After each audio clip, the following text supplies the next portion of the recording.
আসসালামু আলাইকুম, welcome to BD study apps. Hello প্রিয় শিক্ষার্থী, তো তোমরা যারা এসএসসি বিএমটি দ্বাদশ শ্রেণীতে রয়েছো, আজকে ভিডিওটি তাদের জন্য।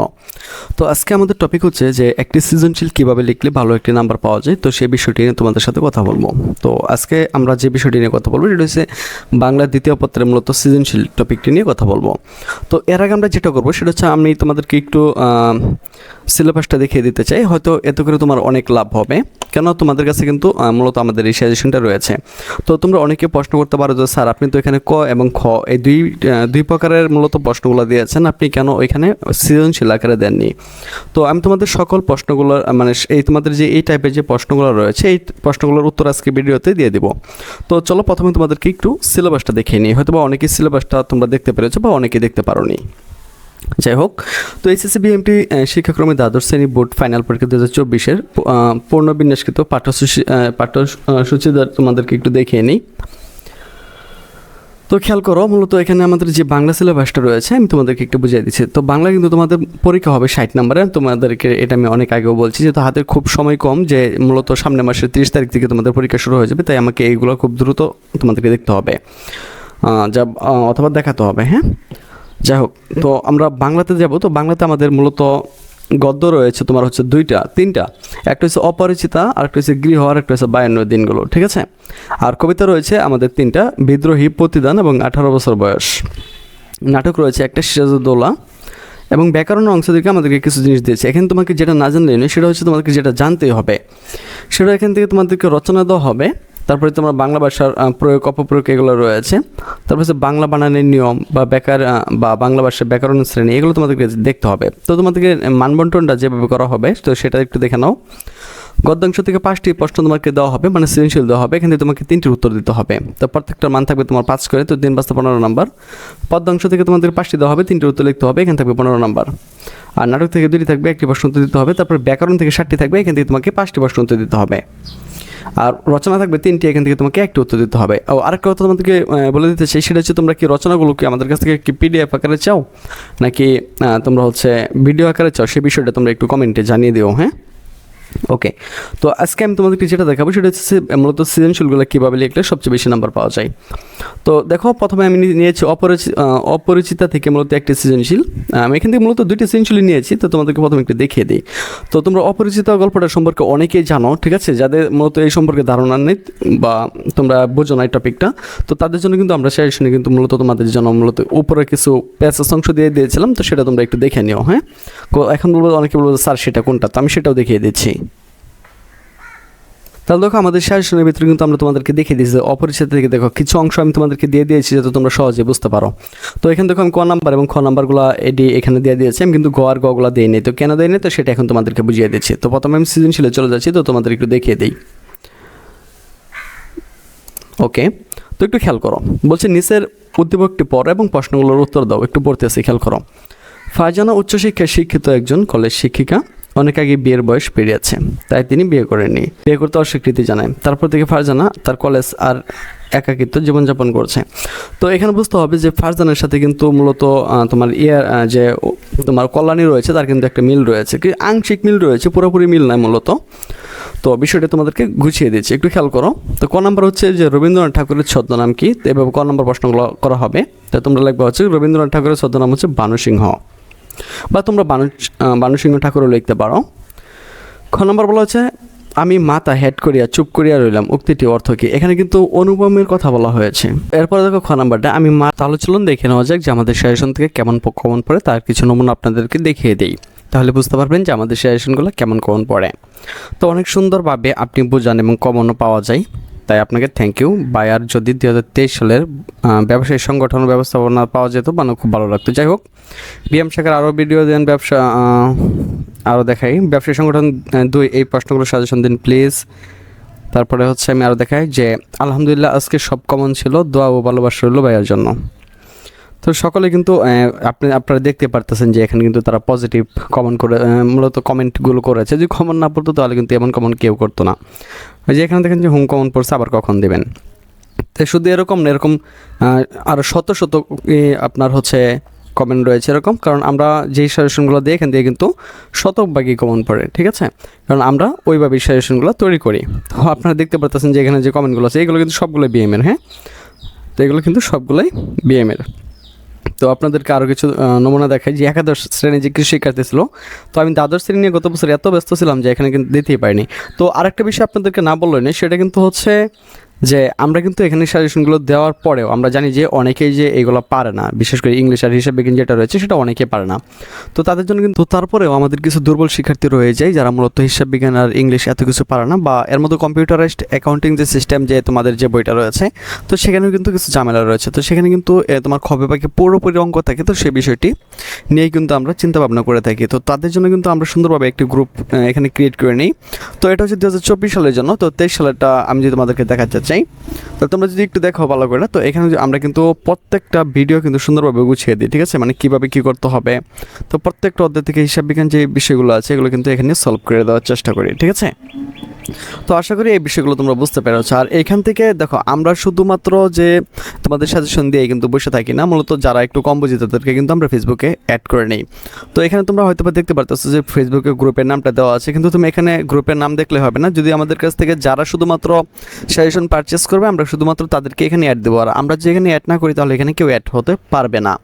তো আশা করি বিষয়টি তোমরা বুঝতে পেরেছ। তো এখানে কিন্তু প্রত্যেকটা অধ্যায় হিসাব বিজ্ঞান প্রত্যেকটা অধ্যায় এখানে দেওয়া থাকবে এবারও। আর হচ্ছে এখানে তোমার অ্যাকাউন্টিং কম্পিউটার সিস্টেম, তারপরে ইংরেজি যেগুলো আছে সবগুলো পানির মতো করে ক্লিয়ার করে এখানে দেওয়া হবে। তো আশা করি বিষয়টি তোমাদেরকে বোঝাতে পেরেছি। তো তোমরা হেড করিয়া চুপ করিয়া রহিলাম কথা উক্তিটির অর্থ কি বুঝিয়ে লিখতে হবে।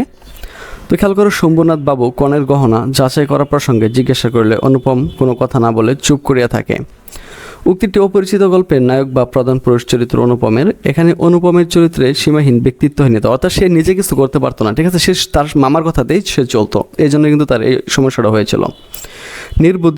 নির্বুদ্ধিকতার কথা বলা হয়েছে। বিয়ের অনুষ্ঠানে বিয়ের আগেই কল্যাণীর শরীর থেকে গহনা খুলে গহনায় স্বর্ণের খাঁটিত্ব ও ওজন পরীক্ষার জন্য মূলত চাপ দেয় অনুপমের ধুরন্ধর মামা কল্যাণীর বাবা ডক্টর শম্ভুনাথ সেনের কাছে। এটা মহা অন্যায় বলে মনে হয়েছে, তাই তিনি বর অনুপমকে ডেকে এনে সরাসরি জানতে চান তার মত এটাই কেনা। তো তখন অনুপম মাথা হেড করে চুপ করে দাঁড়িয়ে থাকে। এতে শম্ভুনাথ সেনের বুঝে নেই অনুপম যোগ্য বর নয়, তাই তিনি বিয়ে ভেঙে দেন। তো ওই ক্ষেত্রে যদি অনুপম নিজে একটু মূলত তোমার প্রতিবাদ করতো তাহলে হয়তো বা ওই বিয়েটা হয়ে যেত। যাই হোক, আমরা গ নাম্বারে দেখব। উদ্দীপকের সাথে অপরিচিত গল্পের কল্যাণীর সাদৃশ্যমূলক বৈশিষ্ট্যগুলো আলোচনা করতে হবে। অর্থাৎ এর সাথে মানে উদ্দীপকটা যা আছে এর সাথে কল্যাণীর যে মিলগুলো আছে সেই মিলগুলো তোমাকে প্রথমেই দেখাতে হবে। তো তুমি যদি প্রথমেই দেখিয়ে দাও তাহলে কিন্তু তোমাকে পরবর্তীতে তুমি যে স্টেপটা লাগবে স্যার কিন্তু সেটা হালকাভাবে দেখে চলে যাবে, ঠিক আছে। তো আমরা একটু দেখি, হ্যাঁ, খেয়াল করো। উদ্দীপকের ফারজানের সাথে অপরিচিত গল্পের কল্যাণীর জীবন ও জীবনবোধের সাদৃশ্য রয়েছে, মানে তাদের জীবনের কিছুটা মিল রয়েছে। তো খেয়াল করো, অপরিচিত গল্প কল্যাণী আর উদ্দীপকের ফারজানা উভয় শিক্ষকতাকে জীবনের ব্রত হিসেবে গ্রহণ করেছেন, এই দিকটা কিন্তু মিলেছে। খেয়াল করো, কল্যাণী সুশিক্ষিত ও রুচিশীল মেয়ে, ফারজানাও তাই। কল্যাণী বিয়ে হওয়া কথা ছিল, অনুপমের সাথে বরযাত্রীও গিয়েছিল, কিন্তু ঘটনাচক্রে বিয়ে অনুষ্ঠিত হয়নি। তেমনি উদ্দীপকের ফারজানার জীবনেও একজন এসেছিল। ছাত্র জীবনে তিনি একটি ছেলেকে ভালোবেসেছিলেন, কিন্তু ওই ছেলেটি ছিল ব্যক্তিত্বহীন, মানে কি সে নিজে কিছু করতে পারতো না, একদম অনুপমের চরিত্রের মতন। অবশেষে তার সাথে তার বিয়ে হয়নি। কল্যাণী ও ফারজানা উভয়ের জীবনের সমস্যা নেমে আসে মূলত যৌতুক নিয়ে। অর্থাৎ তারা উভয় জীবনে আর বিয়ে না করার সিদ্ধান্ত নেই। এভাবে আলোচনা করলে আমরা দেখব কল্যাণী এবং ফারজানার জীবন চরিত্রের মধ্যে একই মিল রয়েছে। তো আমরা এই টপিকগুলো এভাবে যেভাবে সাজিয়ে দিয়েছি আমরা এভাবে সাজিয়ে লেখার চেষ্টা করব। তো এরপর আমরা গতে চলে যাব। তো গতে যেটা বলা হয়েছে যে উদ্দীপকটি যেন অপরিচিত গল্পের কল্যাণীর প্রতিচ্ছবি, এই মতামত সম্পর্কে তোমাকে মন্তব্য করতে হবে বা তোমার মন্তব্য সম্পর্কে মতামত দিতে হবে। যাই হোক, এই কথা একটাই। তো জাস্ট এই যে মূলত এটার সাথে তোমাকে তুলনা করে দেখাতে হবে, আর কিছু না। তো আমরা একটু দেখে নিই। বলছে উদ্দীপকের ফারজানা আর অপরিচিত গল্পের কল্যাণী সত্যিকার অর্থের পরস্পরের প্রতিচ্ছবি। কল্যাণী উচ্চশিক্ষা রুচিশীল মেয়ে, শিক্ষকতাকে তিনি জীবনের ব্রত হিসাবে নিয়েছেন। ফারজানা উচ্চশিক্ষা রুচিশীল এবং শিক্ষকতাকে পেশা হিসাবে গ্রহণ করেছেন। কল্যাণী ও ফারজানা উভয় বিয়ের হওয়ার কথা ছিল, কিন্তু ঘটনাচক্রে বিয়ে হয়নি। এখন উভয় সিদ্ধান্ত নিয়েছে তারা অবিবাহিতই থেকে যাবে। কল্যাণী ও ফারজানা উভয়েরই হবু বর ছিল ব্যক্তিত্বহীন। তারা যৌতুক লোভী অভিভাবকদের অন্যায়ের প্রতিবাদ করতে পারেনি, তাই শেষ পর্যন্ত কল্যাণী ও ফারজানা নিজে থেকে ওদের ব্যক্তিত্বহীন তো দেখো তোমরা যারা সেকেন্ড ইয়ারে রয়েছে তো তোমাদের জন্য আমরা কিন্তু 2024 সালে স্পেশাল বেস্টটি তৈরি করে ফেলেছি। আর এখানে মাত্র 2জন মেম্বার রয়েছে, এটি সবগুলো আমাদের টিম মেম্বার।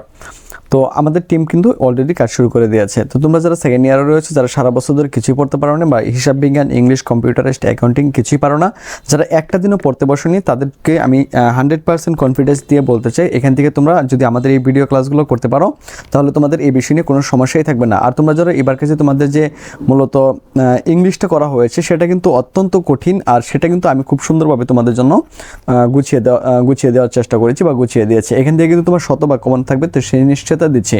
তো যারা হচ্ছে আমাদের এই ক্লাসগুলো করবে তাদের জন্য আর এইগুলো কোনো কঠিনই থাকবে না। যেমন ধরো আমরা এখান থেকে প্রথম ক্লাসটা নিয়েছি, সেটা হচ্ছে ইংলিশ মডিফায়ার থেকে। তো মডিফায়ারের ক্লাসটা হচ্ছে আমাদের 21 মিনিটের ক্লাসটা, সরি এটা হচ্ছে স্পেশাল ইউজ। স্পেশাল ইউজ থেকে আমরা যে ক্লাসটা নিয়েছি সেটা হচ্ছে 21 মিনিটের ক্লাস। তো তুমি যদি এই ক্লাসটা করতে পারো তো স্পেশাল ইউজে তুমি হচ্ছে 5 থেকে 5ই পেয়ে যাবে, তো এখানে কোনো সন্দেহ থাকবে না। তো যে ছেলেটা ইংলিশ কিছুই পারে না বা যে মেয়েটা ইংলিশ কিছুই পারে না, সেই মেয়েটা যদি আমাদের এই ক্লাসগুলো করতে পারে তো ইংলিশ, হিসাব বিজ্ঞান, কম্পিউটারাইজড, অ্যাকাউন্টিং নিয়ে তার সারা জীবনের জন্য বই চলে যাবে। তো তারপর দেখো আমরা নিয়েছি এখান থেকে মডিফায়ার। তো তোমরা দেখো আমি মডিফায়ারের ক্লাসটা নিয়েছি 32 মিনিটে। তো এই মডিফায়ারের ক্লাসটা যে করতে পারবে তার জন্য মডিফায়ার কোনো বিষয়ই হবে না, সে চোখ মুঞ্জে মডিফায়ার আনসার করতে পারবে। তোমরা হয়তো বা তোমাদের কলেজে বা তোমাদের স্যারদের সাথে এইগুলো ক্লাসগুলো হয়তো বা করেছো, কিন্তু আমি তোমাকে একটা গ্যারান্টি দিতে পারি এরকম ক্লাস তুমি জীবনে কোনো দিন পাওনি। তো মডিফায়ার থেকে আমি 2টা ক্লাস নিয়েছি। তো এইগুলো তুমি যদি প্রথম ক্লাসটা করে ফেলো তাহলে তো মডিফায়ার নেওয়ার কোনো সমস্যা থাকবে না। তো এরপর আমি যেটা করেছি সেটা হচ্ছে আমি তোমাদের ন্যারেশন থেকে একটা ক্লাস নিয়েছি, সেটা হচ্ছে 17 মিনিটের ক্লাস। তো এই ক্লাসটা যদি তুমি করতে পারো তো তোমার ন্যারেশনের যত ঝামেলা আছে সব ঝামেলা তোমার শেষ হয়ে যাবে একটা মাত্র ক্লাসে। তো এরপর আমি যে ক্লাসটা নিয়েছি সেটা হচ্ছে তোমাদের কানেক্টর। তো কানেক্টর থেকে একটা ক্লাস নিয়েছি। তো কানেক্টর যাদের সমস্যা হয়েছে তাদের জন্য কিন্তু কানেক্টর একদম সহজ হয়ে যাবে। তো এরপর যেটা করেছি সেটা হচ্ছে আমি ট্রান্সফরমেশন থেকে নিয়েছি, অর্থাৎ simple, complex, compound, affirmative, negative, assertive থেকে আমি একটা ক্লাস নিয়েছি, সেটা হচ্ছে তোমার 13 মিনিটের একটি ক্লাস। তো আমি এই অল্প সময়ের ভিতরে কিন্তু সবগুলো একদম কভার করে দিয়েছি। যারা এই ক্লাসগুলো করবে তাদের ইংলিশ নিয়ে কোনো সমস্যাই থাকবে না, সেটা আমি মনে করি। তো এরপরে তোমাদেরকে আমি সিবি দিয়ে খেয়েছি যে একটা সিবি দেওয়া, অর্থাৎ তোমাদের এটা থাকবে হচ্ছে 11 নং আইটেমে একটা সিবি দিয়ে কীভাবে তুমি সবগুলো সিবি লিখতে পারো সেই সুন্দর করে কিন্তু আমি টপিকটা তোমাদেরকে বুঝিয়েছি। তো এরপরে রয়েছে তোমাদের গ্রাফ চার্ট, যেটা দেখতেছো গ্রাফ চার্ট কিন্তু একদম সহজ না, এটা কিন্তু অনেক ঝামেলার একটা বিষয়। তো গ্রাফ চার্ট আমি তোমাদের জন্য খুব সহজ করে দেখিয়েছি, একদম মাত্র 5 মিনিটের একটা ভিডিও। যে তোমরা এই 5 মিনিটের ভিডিও যারা দেখতে পারবে গ্রাফ চার্ট তাদের জন্য একদম পানির মতন সহজ হয়ে যাবে, তোমরা যে কোনো গ্রাফ চার্ট লিখতে পারবে। তো এরপর যেটা করেছি আমরা 1, 2, 3, 4, 5 পর্যন্ত যে আইটেমগুলো আছে তোমাদের সেই ক্লাসগুলো খুব সুন্দর করে বুঝিয়ে দিয়েছি এবং 12 মিনিটের একটা ক্লাস নিয়েছি। এর ফলে তুমি যদি আমাদের এই ক্লাসগুলো করতে পারো তো তোমাদের এই বিষয় নিয়ে আর কোনো সমস্যাই থাকবে না। তারপর হিসাব বিজ্ঞান দহজ শুরু করে দিয়েছি, 32 মিনিট আগে আপলোড করা হয়েছে। 1, তারপর হচ্ছে 2, 3, 4, অলরেডি 4টা ভিডিও এই মুহূর্তে আপলোড করা হয়েছে। আর আমরা কিন্তু মূলত যে আজকে থেকে আপলোড করা শুরু হয়েছে এবং কিন্তু ধাপে ধাপে এগুলো প্রতিদিন আপলোড হতে শুরু করবে। আর আমরা কিন্তু এখনও কোনো মেম্বার অ্যাড করিনি, সবগুলো কিন্তু অ্যাডমিন টিম। তো আশা করি তোমরা বুঝতে পেরেছো যে আমাদের ক্লাসগুলো কি হাই লেভেল হচ্ছে। আর আমার বিশ্বাস তোমরা যারা এই ক্লাসগুলো করবে, যারা সারা বছর একটা অক্ষরও পড়োনি তোমরা বাসাতে বা বই নিয়ে বসেনি, তাদের কোনো সমস্যা হবে না। তোমরা কিন্তু আমাদের যদি এই ক্লাসগুলো করো আমি 100% গ্যারান্টি দিচ্ছি তুমি 2.50 উপরে যেই কারণে তারা হচ্ছে নাম্বারটি পাই বা জিপিএ 5 আমাদের স্টুডেন্টরা সবচেয়ে বেশি পাই, এর কারণ হইতেছে কিন্তু এইগুলো। কারণ আমরা এগুলো প্রত্যেকটা ক্লাস ধাপে ধাপে করে দিই। এই তোমার হচ্ছে অ্যাকাউন্টিংগুলো আসছে, এরপরে কিন্তু তোমার কম্পিউটারাইজড অ্যাকাউন্টিং সিস্টেম যে এইগুলো আছে, ভিডিওগুলো আছে, সেগুলো কিন্তু আসা শুরু করবে। তো এই জন্য কিন্তু তোমাকে যেটা করতে হবে, আমাদের সাজেশনগুলো তুমি পারচেস করার সাথে সাথে কিন্তু তোমাকে আমরা এই গ্রুপে অ্যাড করে দেবো। আর আমরা ছাড়া এই গ্রুপে তোমাকে কেউ অ্যাড করতে পারবে না। আর এই যে তোমাদের যে ক্লাসগুলো দিচ্ছি, তোমরা যদি সারা বছর প্রাইভেট ফিরেও থাকে হয়তো বা তোমার 10 থেকে 12,000 টাকা তো চলে যাবে। আর এইগুলো শুধুমাত্র আমরা তোমাদের একদম ফ্রিতে দিচ্ছি, একমাত্র যারা আমাদের সাজেশন পারচেস করবে তাদেরকেই একমাত্র আমরা হচ্ছে এই গ্রুপে অ্যাড করে নিব।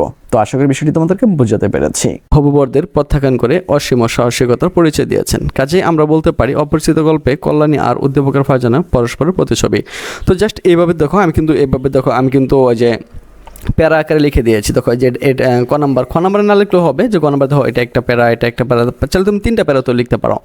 ক নাম্বার দেখো যে এটা একটা প্যারা, আমি 2 প্যারাতে শেষ করছি, তুমি চাইলে কিন্তু 3 থেকে 4 প্যারাতে শেষ করতে পারো, এটা কিন্তু তোমার জন্য সবচেয়ে সুন্দর হবে।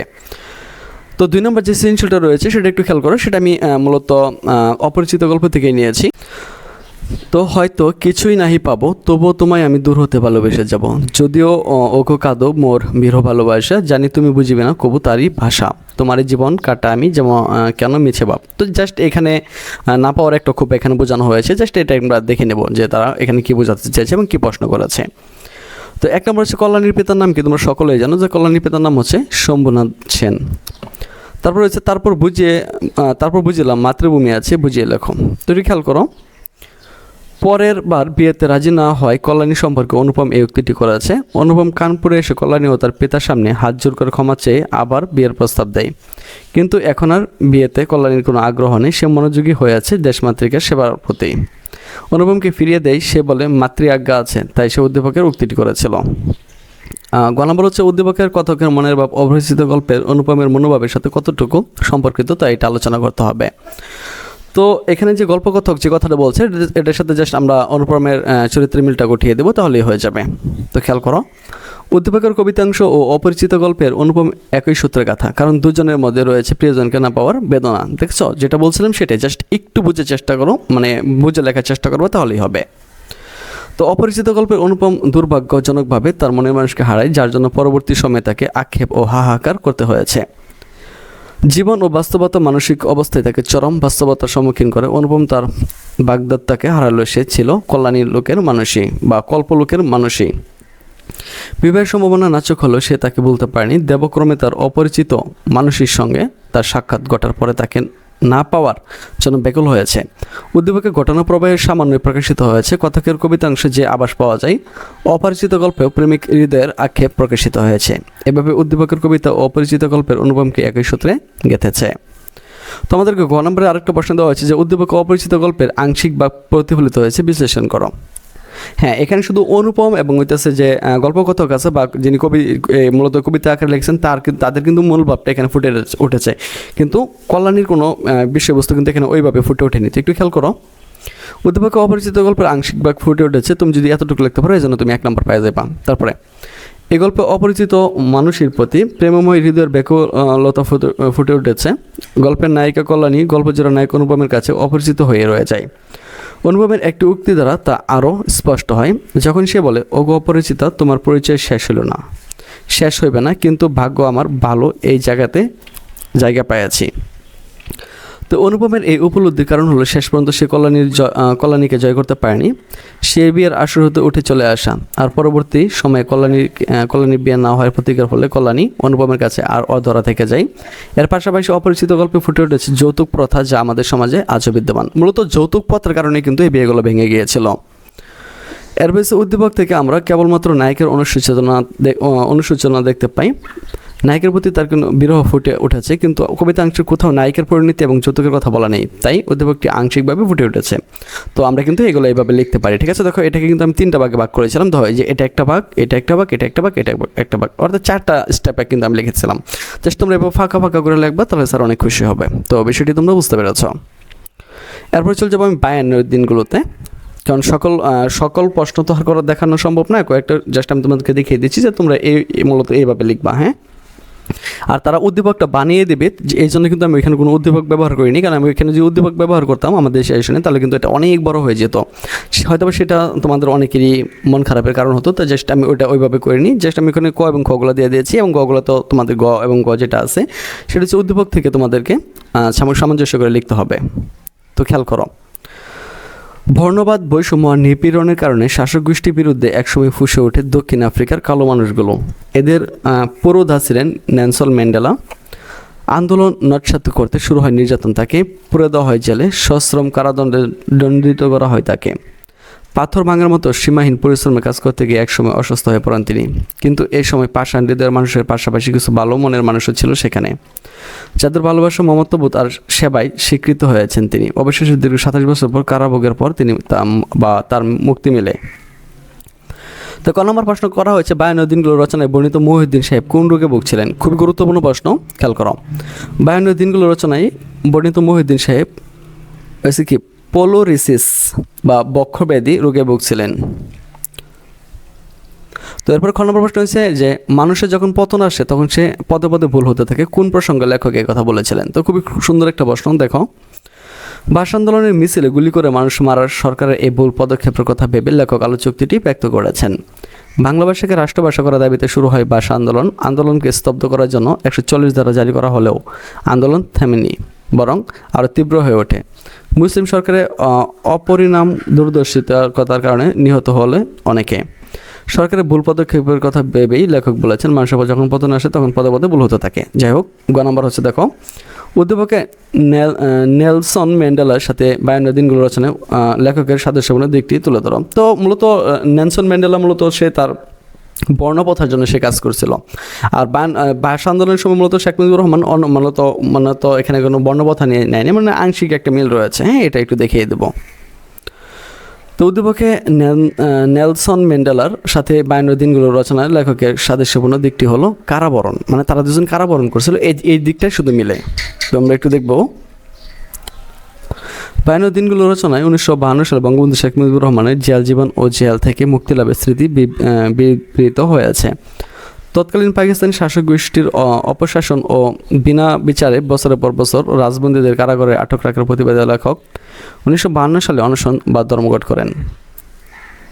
কারা কর্তৃপক্ষ অনেক চেষ্টা করে তার অনশন ভাঙাতে পারেনি। তিনি বলেছেন, এ দেশকে ও দেশের মানুষকে ভালোবাসি, তাদের জন্য জীবন দিতে পারলাম, এই শান্তি। এ থেকেই তার দেশপ্রেম স্পষ্ট হয়ে ওঠে। তো উদ্দীপকে বর্ণিত নেলসন ম্যান্ডেলাও ছিলেন দেশ ও জাতির কল্যাণে নিবেদিত প্রাণ। বহিরাগত শৈতাঙ্গ শাসক গোষ্ঠীর বৈষম্য নীতি আর নিপীড়নের বিরুদ্ধে ফুসে ওঠা দক্ষিণ আফ্রিকার কৃষ্ণাঙ্গ জনতার নেতৃত্বে ছিলেন নেলসন ম্যান্ডেলা। এজন্য তাকে সশ্রম কারাদণ্ড দণ্ডিত হয়ে 27 বছর নির্যাতন সহ্য করতে হয়। কিন্তু তবুও তিনি শাসক গোষ্ঠীর কাছে নত স্বীকার না করে জনগণের ভালোবাসা থেকে দূরে সরে যাননি। এখানে উদ্দীপক নেলসন ম্যান্ডেলার সাথে 52 দিনগুলো রচনার লেখকের সাদৃশ্য মিলে। হ্যাঁ, এটা ঠিক আছে যে তারা দুজনে কারাবরণ করছিল। গণনাম্বারটা খেয়াল করো। প্রেক্ষাপটে ভিন্ন হলো চেতনাগত ঐক্য নেলসন ম্যান্ডেলা ও বঙ্গবন্ধু শেখ মুজিবুর রহমানকে একই সূত্রে গেঁথেছে, মন্তব্যটি বিশ্লেষণ করতে হবে। তো একটু খেয়াল করো যে এখানে প্রথমে কিন্তু আমি দেখো এখানে 3টে স্টেপ শেষ করছি, যে একটা স্টেপ, এই যে একটা স্টেপ, এই যে একটা স্টেপ। তো তোমরা এইভাবে ফাঁকা ফাঁকা করে দিয়ে লিখবা, তাহলে অনেক সুন্দর হবে। তো গণনাম্বার দেখো। উদ্দীপকে বর্ণিত নেলসন ম্যান্ডেলার লক্ষ্য ছিল দক্ষিণ আফ্রিকার নিযুক্ত মানুষের মুক্তি এবং বঙ্গবন্ধু শেখ মুজিবুর রহমান ও বাংলাদেশের মানুষের জন্য একই লক্ষ্য নিয়ে সংগ্রাম করেছেন। এই চেতনায় দুজনকে এক সূত্রে গেঁথেছে। পরে খেয়াল করো, 52 দিনগুলো রচনায় আলোকে বঙ্গবন্ধু শেখ মুজিবুর রহমানের সংগ্রামী জীবন পরিচয় পাওয়া যায়। বাংলাদেশ ও বাঙালি জাতির জন্য তিনি নিজের জীবনকে উৎসর্গ করে দিয়েছিলেন। তৎকালীন স্বৈরাচারী শাসক গোষ্ঠীর শাসন নির্যাতন থেকে দেশের মানুষের মুক্তি চেতনার জন্য তিনি জীবনের অধিকাংশ সময় নিজের নির্জন কারাপ্রঘটে কাটিয়েছেন, কিন্তু অত্যাচারী শাসকের কাছে মাথা নত করেননি। ঠিক একইভাবে নেলসন ম্যান্ডেলার যে কাহিনীটা আছে এটা তুলে ধরবা, তাহলেই হয়ে যাবে। ঠিক আছে। এরপর দেখো 4 নম্বর, 18 বছর বয়স। তো এই কবিতাটা কিন্তু 100% গুরুত্বপূর্ণ, এখান থেকে কিন্তু প্রশ্ন করা হবে। খেয়াল করো। সুজন ও সাধন সহপাঠী এবং লেখাপড়ায় বেশ ভালো। স্কুল জীবন পার হতে না হতে সুজন মিশে যায় কিছু অসৎ বন্ধুর সাথে, লেখাপড়ার পাঠ চুকে যায় ওইখানে। তার নাম শুনলে মানুষ আটকে ওঠে। অপরদিকে সাধন বিশ্ববিদ্যালয়ে পড়েছে, ভাষা আন্দোলন শুরু হলে সে তাতে ঝাঁপিয়ে পড়ে। মিছিলে সে নেতৃত্ব দেয়, সংগৃহীত করে সহপাঠীদের, আর প্রতিজ্ঞা করে জীবন দেওয়া হলো মাতৃভাষার মান রক্ষা করবেই। কোন বয়সের দুঃসাহসেরা উকি দেয়? তো উত্তর হচ্ছে 18 বছর বয়সে, তোমরা সকলে জানো। পরে দেখো, বাষ্পের বেগে স্টিমারের মতো চলো, একথা দিয়ে সুকান্ত ভট্টাচার্য কি বোঝাতে চেয়েছেন? বাষ্পের বেগে স্টিমারের মতো চলো, একথা দিয়ে সুকান্ত ভট্টাচার্য 18 বছর বয়সী তরুণদের চলার গতিকে নির্দেশ দিয়েছেন। দেশ জাতি ও মানবতার জন্য যুগে যুগে তরুণরা তাদের প্রাণের অমিত তেজ শক্তি নিয়ে এগিয়ে গেছেন সম্মুখ পানে। জীবনের ঝুঁকি নিয়ে তারা দাঁড়িয়ে আছে সমস্ত বিপদ মোকাবেলায়। বাষ্পের বেগে স্টিমার যেমন দ্রুত সামনের দিকে এগিয়ে যায় তার নির্দিষ্ট গন্তব্যে পৌঁছাবার জন্য, তেমনি 18 বছর বয়সী তরুণেরা তাদের তারুণ্য শক্তি নিয়ে অজানাকে জানার জন্য দেশ ও জনগণের মুক্তি ও কল্যাণের সংগ্রামে এগিয়ে যায়। কোনো অপশক্তি তাদেরকে এই চলার গতিকে রুদ্ধ করতে পারে না। অনেক সুন্দর একটি প্রশ্ন, তাই না? গ নম্বর, উদ্দীপকের সুজনের মাঝে 18 বছর বয়স কবিতায় কোন দিকটি প্রতিফলিত হয়েছে? ভালো করে খেয়াল করো। উদ্দীপকের সুজনের মাঝে 18 বছর বয়স কবিতার 18 বছরের নেতিবাচক দিকটি তুলে ধরা হয়েছে। 18 বছর বয়স কবিতায় কবি বয়সন্ধিকালের বৈশিষ্ট্যগুলো তুলে ধরেছেন। এ বয়সে মানুষের কৈশোর থেকে যৌবনে পদার্পণ করে। বয়সটি উত্তেজনার প্রবল ও আবেগ উচ্ছ্বাসের ঝুঁকি নেবার, আবার সমাজ জীবনের নানা বিকার, অসুস্থতা ও সর্বনাশের অভিঘাতে এরা হয়ে উঠতে পারে ভয়ঙ্কর। বিকৃতি ও বিপর্যয়ের অজস্র আঘাত ক্ষতবিক্ষত ও নিঃশেষিত হতে পারে সহস্র প্রাণ। উদ্দীপকের সুজনের মধ্যে বয়সন্ধিকালে নেতিবাচক প্রভাব লক্ষ্য করা যায়। বয়সের এ পর্যায়ে উত্তেজনা, আবেগ, উচ্ছ্বাসকে সে ভিন্ন খাতে প্রবাহিত করেছে। অসৎ বন্ধুদের সাথে মিশে সে নিজেকে ধ্বংস করে দিচ্ছে এবং বিকৃতি এবং বিপর্যয়ের অজস্র আঘাতে সে জর্জরিত। তাকে দেখলে এখন মানুষ ভয় পায় এবং ঘৃণার নাক ছিটকায়। সুতরাং উদ্দীপকের সুজনের মাঝে 18 বছর বয়স কবিতায় 18 বছরের বয়সের নেতিবাচক দিকটি ফুটে উঠেছে। দেখো এখানে কিন্তু আমি 3টা স্টেপ লিখেছি, যে 1, 2, 3টা। তো জাস্ট তোমরা এইভাবেই লিখবা। গ নম্বর বলা হয়েছে যে উক্ত দিকটিকে 18 বছর বয়স কবিতার মূল ভাব তোমার মতের পক্ষে যুক্তি দিয়ে বিচার করো। তো খেয়াল করো, তরুণের নেতিবাচক দিক 18 বছর বয়স কবিতার মূল ভাব নয়। নেতিবাচক দিক মানে কি, খারাপ দিকটাকে এখানে বোঝানো হয়েছে আর কি। হ্যাঁ, এটা তো আর মূল দিক না বা মূল ভাব হইতে পারে না। তো 18 বছর বয়স কবিতায় কবি 18 বছর বয়সে জয়গান করেছেন। এ বয়স বহু ইতিবাচক বৈশিষ্ট্যে চিহ্নিত। জড়নিশ্চল প্রথা জীবনকে পেছনে ফেলে মানুষ নতুন জীবনের রচনার স্বপ্ন, কল্যাণ ও সেবাব্রত, উদ্দীপনা, সাহসিকতা, চলার দুর্বার গতি, এসবে 18 বছর বয়সের বৈশিষ্ট্য। কবি প্রার্থনা করেন এসব বৈশিষ্ট্য যেন জাতীয় জীবনে চালিকা শক্তি হয়ে দাঁড়ায়। 18 বছর বয়সে এই ইতিবাচক দিকটি কবি প্রত্যাশা। উদ্দীপকের সুজন ও সাধনের মধ্যে 18 বছরের প্রভাব প্রতিফলিত হয়েছে। সুজনের মধ্যে প্রতিফলিত হয়েছে এই বয়সে নেতিবাচক প্রভাব, যার কারণে সে অসৎ বন্ধুদের সাথে মিশে নষ্ট হয়ে গেছে। অন্যদিকে সাধনের মধ্যে ঘটেছে এ বয়সে ইতিবাচক প্রকাশ, যার কারণে সে জাতীয়তাবোধে উদ্বুদ্ধ হয়েছে। ঝাঁপিয়ে পড়েছে ভাষা আন্দোলনে এবং নেতৃত্ব দিয়েছে মিছিলে। মাতৃভাষার সম্মান রক্ষার্থে সে দৃঢ় প্রতিজ্ঞ। 18 বছর বয়স কবিতা কবি এদেশের বুকে 18 বছর বয়স কামনা করেছেন, কারণ 18 বছর বয়সের পারে সমস্যা পীড়িত এদেশের সকল সমস্যার সমাধান করতে। এজন্য যদি তাদের প্রাণও যায় তবুও তারা পিছু পা হবে না, কারণ তারা জানে রক্তদানে পূর্ণ। আবার উদ্দীপকটি সুজন ও সাধনের দুটি প্রেক্ষাপট তুলে ধরে এ বয়সের ইতিবাচক দিকটির প্রত্যাশা ব্যক্ত হয়েছে। এ বয়সে পদস্থলনের যে বিষয়টি কবিতায় আছে তা উদ্দীপকে নেই, তাই উক্ত দিকটি 18 বছর বয়স কবিতার মূল ভাব নয়। এরপর আমাদের সর্বশেষ প্রশ্ন, যে নবাব সিরাজউদ্দৌলার যে তোমার নাটকটা রয়েছে, এই নাটক থেকে খেয়াল করো, খলিল মোল্লা ছিল গ্রাম প্রধান ও শান্তি কমিটির প্রধান। শান্তি কমিটি তো বোঝো নাকি, মুক্তিযুদ্ধের সময় যারা আর কি ওদের পক্ষে ছিল, পাকিস্তানিদের পক্ষে। তার সহকারী হিসেবে অনেকের নাম শোনা যায়। এরা মহান মুক্তিযুদ্ধে মুক্তিগামী মানুষের সাথে প্রতারণা, অত্যাচার প্রভৃতি কাজে লিপ্ত ছিল। এরা দেশমাতৃকার প্রতি মমতা না দেখে পাকিস্তানি বাহিনীকে সহায়তা করে নিজেদের স্বার্থের জন্য। ক নাম্বার, সিরাজউদ্দৌলার বা সিরাজের প্রধান সেনাপতির নাম কি তোমরা সকলেই জানো, যে মীর জাফর। খ নম্বর হচ্ছে গড়লোক অবিশ্বাসী হলে বাড়ির লোকের পক্ষে সবাই সম্ভব বলতে কি বোঝানো হয়েছে? এখানে মীর জাফরের বিশ্বাসঘাতকতাকে বোঝানো হয়েছে এবং হচ্ছে তার খালা ঘুষুরি বেগমের কথা বলা হয়েছে। দেখো একটু, গড়লোক অবিশ্বাসী হলে বাড়ির লোকের পক্ষে সবই সম্ভব উক্তিটি দ্বারা নবাব সিরাজউদ্দৌলার আত্মীয় বা পরিজনদের বিশ্বাসঘাতকতার দিকটিকে বোঝানো হয়েছে। খেয়াল করে, নবাব সিরাজউদ্দৌলার বিরুদ্ধে তার আত্মীয় পরিজনরা ষড়যন্ত্রে লিপ্ত হয়। এভাবে নবাবকে সিংহাসনচ্যুত করা যায় এবং নিজেদের স্বার্থ উদ্ধার করা যায়। সে ভাবনায় এরা সবাই একাট্টা। তারা সজ্ঞানে নবাবের সাথে বিশ্বাসঘাতকতা করে, আর বিশ্বাসঘাতকতার সুযোগে গ্রহণ করে ইংরেজরা। তারা নবাবকে আক্রমণ করার সুযোগ খোঁজে। সার্বিক পরিস্থিতি আজ করতে পেরে নবাব স্ত্রী লুৎফুন্নেসা প্রশ্নোক্ত উক্তিটি করেন। তো গ নম্বর বলা হয়েছে উদ্দীপকের খলিল মোল্লার সাথে ঘসেটি বেগমের সাদৃশ্য আলোচনা করো। হ্যাঁ, এটা দুজনের চরিত্রে মিল রয়েছে। খেয়াল করো, উদ্দীপকের খলিল মোল্লা যেমন পাকিস্তানিদের সাথে হাত মেলায়, তেমনি ঘসেটি বেগম সিরাজউদ্দৌলার শত্রুদের সাথে হাত মেলায়। তো ঘসেটি বেগম নবাব আলীবর্দী খানের জ্যেষ্ঠ কন্যা। তার একমাত্র পালিত পুত্র একরাম উদ্দৌলা বসন্ত রোগে অকালে মারা যায়। নবাব আলীবর্দী খানের মৃত্যুর পর সিরাজউদ্দৌলা নবাব হিসেবে অধিষ্ঠিত হন। সিরাজউদ্দৌলার উত্থান ঘসেটি বেগম মেনে নিতে না পেরে সিরাজের শত্রুদের সাথে হাত মিলিয়ে তার পতন ঘটায়। আর অন্যদিকে উদ্দীপকের খলিল মোল্লা গ্রাম প্রধান ও শান্তি কমিটির প্রধান, সে দেশের লোক হয়ে পাকিস্তানিদের সাথে হাত মিলায় এবং মুক্তিগামী মুক্তিযোদ্ধাদের অত্যাচার করে। ঘটনাটি ঘসেটি বেগম সিরাজের নিকট আত্মীয় হওয়া সত্ত্বেও শত্রুপক্ষের সাথে হাত মিলিয়ে পতন ঘটায়। তাই বলা যায় শত্রুপক্ষের সাথে হাত মিলানোর দিক থেকে খলিল মোল্লা ও ঘসেটি বেগমের একই রূপের বা একই সাদৃশ্যপূর্ণ। ক নম্বরটি দেখো, যে উদ্দীপকের ঘটনা আর সিরাজউদ্দৌলা নাটকের ঘটনা আংশিক প্রতিফলন ঘটেছে। কারণ হ্যাঁ, সিরাজউদ্দৌলা ছিল কি, তার মূলত রাজ্য রক্ষার জন্য কাজ করেছিল, আর এটা ছিল মুক্তিযুদ্ধ। দুই জিনিস একটু ভালো করে দেখো। উদ্দীপকের ঘটনা এবং সিরাজউদ্দৌলা নাটকের ঘটনা আংশিক প্রতিফলন ঘটেছে। মন্তব্যটি যুক্তিপূর্ণ বা যুক্তিযুক্ত। ব্যক্তিগত স্বার্থসিদ্ধি চরিতার্থ করার অভিপ্রায় মীর জাফর, রাজবল্লভ, রায়দুল্লভ, ঘসেটি বেগম, জগৎ শেঠ, ওয়াটস, লর্ড ক্লাইভ প্রমুখ একত্রিত হয়েছে। প্রত্যেকে তাদের ব্যক্তিগত স্বার্থকে চরিতার্থ করার অভিলাষেই প্রথম দিকে নবাব বিরোধী কার্যকলাপ শুরু করে। তো ঘসেটি বেগম সিরাজউদ্দৌলার সম্পর্কে খালা। তার একমাত্র পুষ্যপুত্র অকালে মারা যায়। নবাব আলীবর্দী খানের মৃত্যুর পর সিরাজউদ্দৌলা সিংহাসনে বসেন, কিন্তু ঘসেটি বেগম সিরাজউদ্দৌলার উত্থান মেনে নিতে পারেনি। জাস্ট আগেরটার মতোই, ঠিক আছে, জাস্ট আগেরটার মতোই, আর কিছু না। যাই হোক, এরপর হচ্ছে অপরদিকে উদ্দীপকের খলিল মোল্লা এদেশের লোক হয়ে মুক্তিযোদ্ধা ও দেশের বিরুদ্ধে অবস্থান নেয় এবং পাকিস্তানি বাহিনীকে বিভিন্নভাবে সহায়তা করে। তো সিরাজউদ্দৌলা নাটকের নেতিবাচক চরিত্র ঘসেটি বেগম। তার চক্রান্তের কারণে সিরাজের পতন ঘটে বলে অনেকের ধারণা। তাছাড়া সেনাপতি মির্জাফর, রাজবল্লভ, রায়দুর্লভ, জগৎ শেঠের নানা চক্রান্ত বিদ্যমান ছিল। আবার উদ্দীপকের খলিল মোল্লা এদেশের মানুষ হয়েও সে নিজেদের সাথে পাকিস্তানিদের সাথে হাত মিলিয়ে মুক্তিকামী মানুষের প্রতি অত্যাচার করে, তাই বলা যায় উদ্দীপকটি ঘটনার সিরাজউদ্দৌলা ঘটনার আংশিক প্রতিফলন ঘটাচ্ছে। এই উক্তিটি যুক্তিযুক্ত। তো আশা করি তোমরা এগুলো বুঝতে পেরেছো। এর পরবর্তীতে আমাদের মূলত ব্যাকরণ চলে আসবে, আর এরপর আমরা ব্যাকরণের পর যেটা করবো সেটা রচনার একটা ক্লাস দিয়ে দেবো। আর যদি বলো যে স্যার রচনা লাগবে না, রচনা আমরা সরাসরি পিডিএফ চাই, তাহলে তোমাদেরকে সেটা পিডিএফ দিয়ে দেওয়া হবে।